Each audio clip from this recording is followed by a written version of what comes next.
अस्सलामुअलैकुम, बोल न्यूज़ में खुशामदीद। मैं हूं शर्जील अरशद। हेडलाइंस आपने जाने, बुलेटिन का करेंगे बाकायदा आगाज़। सबसे पहले बात कर ली जाए पार्लियामेंट में मुमकिन कानून साजी से मुताल्लिक। मफामत का बादशाह मौलाना को मनाने पहुंच गया है। ज़राए के मुताबिक आसिफ अली जरदारी की मौलाना फजलुर रहमान से मुमकिन कानून साजी पर मुशावरत। उधर तहरीक इंसाफ और JUI सरबराह के दरमियान मुलाकात कारगर साबित नहीं हुई है। ताहम पार्लियामेंट और दीगर मामलात पर इशू टू इशू मुशावरत जारी रखने पर इत्तफाक हो गया है।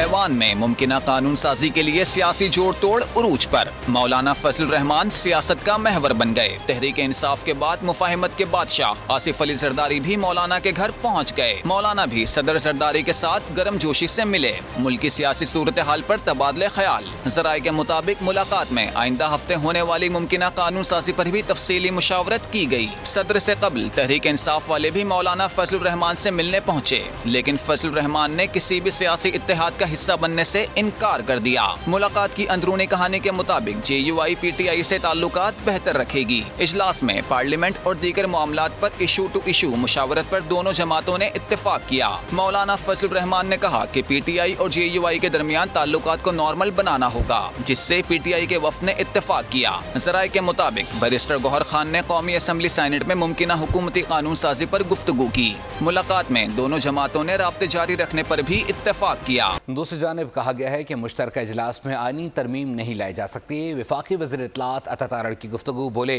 जजिस की मुद्दत मुलाजमत बढ़ाने का मामला ज़ेर गौर नहीं। अभी नए चीफ जस्टिस की तकर्री का नोटिफिकेशन जारी करने की ज़रूरत नहीं। चीफ जस्टिस की तकर्री का तरीक़ाकार भी तब्दील करना फ़िलहाल ज़ेर गौर नहीं है। कौमी असम्बली और सेनेट ने अपने दिन पूरे करने हैं और इसलिए इजलास बुलाया गया है।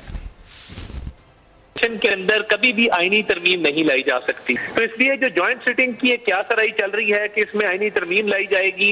लेट्स बी वेरी क्लियर, आईनी तरमीम नहीं लाई जा सकती ज्वाइंट सेशन के अंदर। पहली बात, इस वक्त ऐसी कोई तरमीम ना इस पे डिस्कशन हुई, ना इस पे कोई मीटिंग हुई।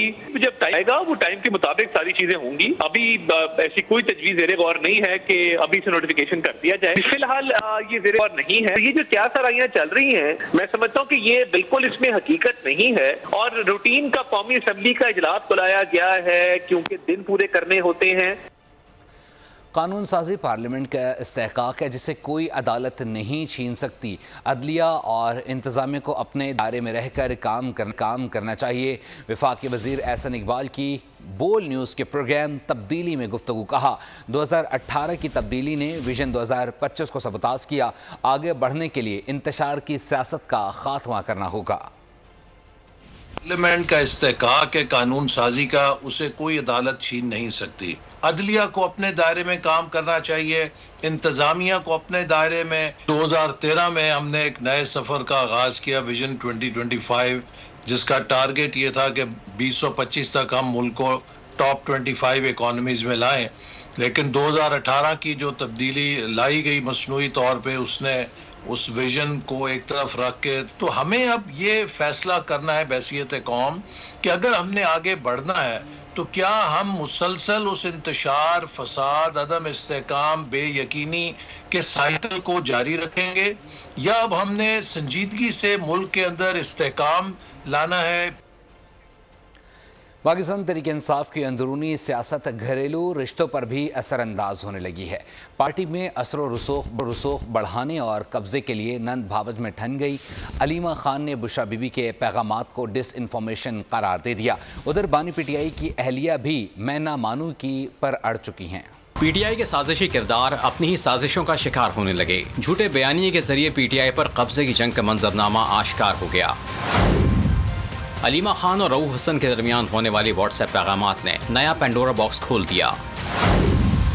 बुशरा बीबी और अलीमा खान के दरमियान शदीद मुखालफत और ख़ानदानी दरार वाज़ेह हो गई। दोनों ख़वातीन पार्टी पर अपने अपने कब्जे के लिए मुतहर्रिक।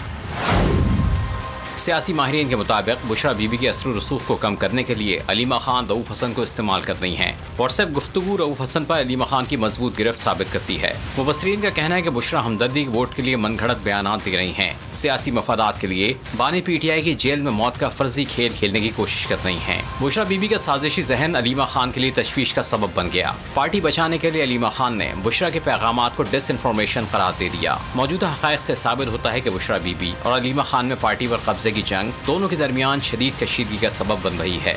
अवाम को पीटीआई की हकीकत समझ आ गई है। पीटीआई 3 का टोला है। 3 के टोले का गार्ड फादर फैज़ हमीद था। फैज़ हमीद ने बुशरा बीबी को लॉन्च किया। बोल न्यूज़ के प्रोग्राम बस बहुत हो गया में फैज़ुल हसन चौहान के गुफ्तगू कहा कि बुशरा बीबी बानी पीटीआई को वक्त से मुताल्लिक मालूमात दे देती थी। बरतानवी हाई कमिश्नर बानी पीटीआई के हक़ में मुहिम चला रही हैं। पीटीआई के बानी दीनो दुनिया के हवाले से ज़ीरो हैं। पीटीआई के वोटर्स की जो आवाम है उसको चीजें समझ क्यों नहीं आ रही? आम पब्लिक को समझ आ गई है। अब वो ग्राफ का, वो पॉपुलैरिटी का वो ग्राफ नहीं है। अब लोगों को अच्छी खासी समझ आ चुकी है पिछले 2.5 सालों के अंदर। ये 3 का टोला है जी। इनमें इनका जो गॉडफादर है वो जनरल फैज हमीद, उसने आगे एक अपना पपट लॉन्च किया बुशरा बीबी। वो मुर्शद क्यों उसको मानते थे कि वो वक्त से पहले वो सारी इंफॉर्मेशन दे देती थी। इस वक्त जैन मैरियट जो आपकी बरतानवी हाई कमिश्नर है वो तो बिल्कुल सब कुछ कहना छप्पड़ फाड़ के वो इस वक्त बाहर आई हुई है बानी तहरीक इंसाफ की सपोर्ट में। ओपनली उन्होंने कैंपेन चलाई हुई है आपके जनाब बानी तहरीक इंसाफ की रिहाई की। बानी तहरीक इंसाफ का जितना ईमान है, हम तो 17 साल उनके साथ रहे हैं, दीन और दुनिया के हवाले से बिल्कुल जीरो। मज़ीद खबरें शामिल करें। आपको बताएं कि एमक्यूएम और पीपल्स पार्टी आमने सामने आ चुकी हैं। वफाकी वज़ीर खालिद मकबूल सिद्दीकी कहते हैं जिना अस्पताल सरकार नहीं चला रही, चंदे पर चल रहा है। सबसे ज़्यादा टैक्स देने वाला कराची खैरात पर चल रहा है। वफाक और सूबा मिलकर कराची को एक एम्बुलेंस ना दे सके। सेहत और तालीम जैसी बुनियादी सहूलतें भी मैसर नहीं। रियासत जवाब दे, टैक्स का पैसा कहाँ जा रहा है। जागीरदाराना निज़ाम जबर के साथ मौजूद है, लेकिन अफसोस कि इसको फख्र से जमहूरियत कहा जाता है। में शहर कराची ये दुनिया का कैपिटल है चैरिटी का। ये जिना अस्पताल किसी सरकार के खर्चे से नहीं चल रहा है, ये डोनर्स की मदद से चल रहा है। ये शहर टैक्स भी दे रहा है और डोनेशन भी दे रहा है। ये शहर खैरात में पल रहा है, तो पूरे मुल्क को खैरात दे रहा है पाकिस्तान अगर एक मुल्क रियासत, तो इस टैक्स का हिसाब जो आपको देने वालों को देना पड़ता है। जो टैक्स दे रहे होते हैं रियासत जवाबदेह होती है कि आपका टैक्स कहाँ लग रहा है। एक सरकार की जानिब से, न सूबे की जानिब से, न वफाक की जानिब से एक एम्बुलेंस नहीं चल। पाकिस्तान आखिरी, इस वक्त दुनिया का आखिरी बदनसीब मुल्क है जहां पर जागीरदाराना निजाम अपने पूरे जबर के साथ मौजूद। हमें बड़ी बेशर्मी के साथ इस जागीरदाराना जमहूरियत को जमहूरियत कहते हैं। दूसरी जानिब वज़ीर तवानाई सिंध नासिर शाह ने खालिद मकबूल सिद्दीकी का बयान मुज़िका खेज़ करार दे दिया। कहा हमारे अस्पतालों का चंदा अवाम की बेहतरी पर खर्च हो रहा है। कुर्बानी की खालों की शक्ल में जो चंदा एमक्यूएम ने लिया वो उसे भी याद रखें। एमक्यूएम को समझना होगा कि उनकी ठेकेदारी अब नहीं रही। सिंध के सीनियर वज़ीर शर्जील मेमन ने वफाकी वज़ीर का बयान हक़ाइक़ के बरअक्स करार दे दिया। बोले JPMC, NICVD और NICH कराची के 3 बड़े और अहम अस्पताल हैं जिन्हें बाकायदगी से फंड्स फराहम किए जाते हैं। 2011 से अब तक सिंध हुकूमत इन अस्पतालों की बेहतरी के लिए 157 बिलियन रुपए दे चुकी है। सिर्फ कोरोना के दौरान 104 मिलियन रुपए के फंड्स फराहम किए गए। हम लोगों की खिदमत पर यकीन रखते हैं, अवामी भलाई के लिए हर ज़रूरी काम करेंगे। मखसूस सियासी जमात का पाकिस्तान मुखालिफ एजेंडा, जिसे ऑपरेशन गोल्डस्मिथ भी कहा जाता है, ये मुल्क दुश्मन एजेंडा कैसे काम करता है और किस तरह मुल्की मफाद को ठेस पहुंचाने की कोशिश कर रहा है, जानते हैं इस रिपोर्ट में। पाकिस्तान मुखालिफ बैरूनी एजेंडा अब कोई नई ढकी छुपी बात नहीं रही। बानी पीटीआई को छुड़ाने के लिए जलसे जुलूसों की नाकामी के बाद ऑपरेशन गोल्डस्मिथ लॉन्च कर दिया गया। चंद ना आकिबत अंदेश और मुल्क दुश्मन अनासर के जरिए अदम इस्तेहकाम पैदा किया जा रहा है। 9 अप्रैल 2022 को पीटीआई हुकूमत के खात्मे से लेकर अब तक यहूदी, सहूनी और उनके मगरबी आलयकार पाकिस्तान के खिलाफ पूरी तरह मुतहर्रिक हैं। मगरबी मीडिया में भारी रकूम देकर लॉबीज के जरिए पीटीआई के हक में और पाकिस्तान मुखालिफ 130 से ज्यादा जहरीले आर्टिकल्स लिखवाए जा चुके हैं। DGISPR लेफ्टिनेंट जनरल अहमद शरीफ 5 अगस्त को प्रेस कॉन्फ्रेंस में मुल्क मुखालिफ मंसूबे को नाकाम कर चुके।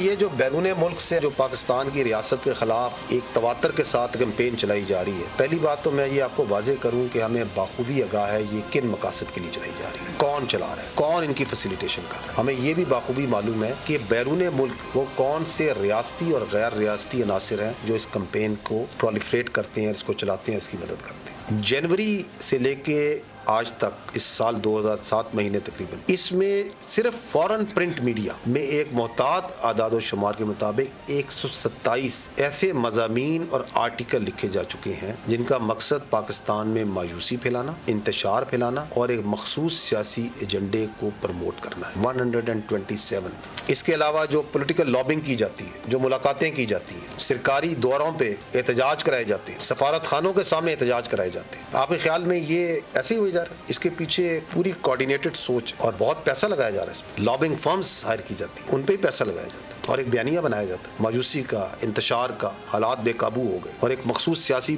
प्रोपेगेंडे को उठाया जाता है। साजिश में अमेरिका और बरतानिया में मनगढ़ंत करारदादें पास करवाना, IMF को खत लिखना और IMF के ऑफिस के बाहर मुजाहिरा करना, बैरून मुल्क गाड़ियों और जहाजों पर पेड पाकिस्तान मुखालिफ कैंपेन्स चलवाना भी गोल्डस्मिथ ऑपरेशन का हिस्सा हैं। गोल्डस्मिथ के पैरोकार एक तरफ तो गजा में मासूम मुसलमानों की नस्ल कुशी में मसरूफ हैं, दूसरी तरफ पाकिस्तान में झूठी इंसानी हकूक की खिलाफ वर्जियों पर मनगढ़ंत प्रोपेगेंडा चला रहे हैं। माजी की तरह पाकिस्तान के गयूर अवाम गोल्डस्मिथ के इस नए वार को भी नाकाम बना देंगे। बात कर ली जाए पुलिस एहलकारों पर हमले से मुताल्लिक। एहलकारों पर हमला करने वालों को नहीं छोड़ा जाएगा। कोताही हुई लेकिन गलतियों का अजाला करेंगे। कच्चे के डाकों के खिलाफ बड़ी कार्रवाई की तैयारी की जा रही है। वजीर आला पंजाब मरियम नवाज का डाकों को दो टोक पैगाम। पुलिस का जज्बा बढ़ाने के लिए वजीर आला पंजाब मरियम नवाज खुद रहीम यार खान जा पहुंची, जख्मियों से अयादत की और उधर रहीम यार खान में 12 पुलिस एहलकारों की शहादत का मुकदमा दर्ज कर लिया गया है, जबकि साथ ही साथ सेलरा और अंधेर गैंग के 131 डाकू नामजद किए गए हैं। पंजाब हुकूमत ने हाई वैल्यू टारगेटेड डाकों पर 1 करोड़ रुपए इनाम रख दिया है। कच्चे में पक्के ऑपरेशन की तैयारी। वजीर आला पंजाब ने आस्तीनें चढ़ा ली, डाकुओं को स्ट्रेट फॉरवर्ड कह दिया, अब तुम लोग नहीं बचोगे। सादिकाबाद में 12 पुलिस एहलकारों की शहादत के ऑपरेशन की तैयारी कर ली गई। वजीर आला पंजाब मरियम नवाज रहीम यार खान पहुंची, डाकुओं के हमले में जख्मी जवानों की अयादत की, अहले खाना को दिलासा भी दिया। मरियम नवाज ने कहा कि पुलिस एहलकारों पर हमला करने वालों को नहीं छोड़ेंगे। पुलिस जवानों की तकलीफ को अपनी परेशानी समझते हैं, हमसे कोताही हुई लेकिन गलतियों का अजाला करेंगे, आइंदा ऐसा वाकया नहीं होगा। पंजाब हुकूमत ने हाई वैल्यू टारगेट डाकुओं पर 1 करोड़ रुपए इनाम रख दिया। खतरनाक डाकुओं की गिरफ्तारी पर 50 लाख, कम खतरनाक डाकुओं की गिरफ्तारी पर 25 लाख रुपए इनाम मुकर्रर किया गया है। रहीम यार खान में 12 पुलिस एहलकारों की शहादत का मुकदमा भी दर्ज कर लिया गया, जिसमें दहशतगर्दी, कत्ल, अगवा समेत दीगर दफात शामिल की गई हैं। कोश, सेलरा और अंधड़ गैंग के 131 जराइम पेशा अफराद को FIR में नामजद किया गया है। रहीम यार खान के कच्चे के इलाके माचका में पुलिस की 2 गाड़ियों पर डाकुओं के हमले में 12 एहलकार शहीद हुए थे। सब्सक्राइब करें और बेल दबाएं ताकि कोई खबर रह न जाए।